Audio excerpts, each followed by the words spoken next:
Tollywood star hero Janasena అధినేత పవన్ కళ్యాణ్ గారు దాదాపు 2 ఏళ్ల తర్వాత థియేటర్లో ప్రేక్షకుల్ని పలకరించేందుకు సిద్ధమయ్యారు. 2023 సంవత్సరంలో బ్రో తర్వాత వచ్చిన ఆయన సినిమా హరిహర వీరమ్మలపై భారీ అంచనాలు ఉన్నాయి. సుమారు 5 ఏళ్లుగా సెట్స్ మీద ఉన్న ఈ చిత్రాన్ని అన్ని కార్యక్రమాల్లో పూర్తి చేసుకుని ఈ నెల 24వ తేదీన రిలీజ్కి సిద్ధమవుతోంది. పవన్ కళ్యాణ్ గారి సినీ కెరీర్లోనే తొలి పాన్ ఇండియా సినిమా కావడం, పవన్ కళ్యాణ్ గారు ఇందులో చారిత్రక యోధుడిగా కనిపించడంతో హరిహర వీరమ్మలపై భారీ అంచనాలు ఉన్నాయి.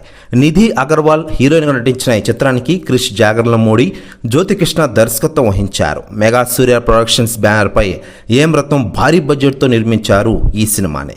ఇక ఇదిలా ఉండగా లేటెస్ట్గా అందుతున్న సమాచారం ప్రకారం ఈ సినిమా చరిత్రలో మొట్టమొదటిసారిగా పవన్ కళ్యాణ్ గారి సినిమా ప్రమోషన్ కార్యక్రమాల్లో దూసుకెళ్తున్న విషయం మనకందరికీ తెలిసిందే. హరిహర వీరమ్మలకు సంబంధించిన ప్రచార చిత్రాలు సోషల్ మీడియాలో వైరల్ అవుతున్నాయి. ఎయిర్ ఇండియా, ఇండిగో విమానాల మీద, బస్సుల మీద, దుబాయ్లోని బుర్జ్ ఖలీఫా మీద ఇలా హరిహర వీరమ్మలు ప్రచార చిత్రాలు కనిపిస్తున్నట్లు ఒక వార్త వైరల్ అవుతున్న విషయం తెలిసిందే. దీంతో ఆ న్యూస్ వైరల్ అవుతుండగా దానికి సంబంధించిన ఫోటోలు కూడా వైరల్ అవుతున్నాయి.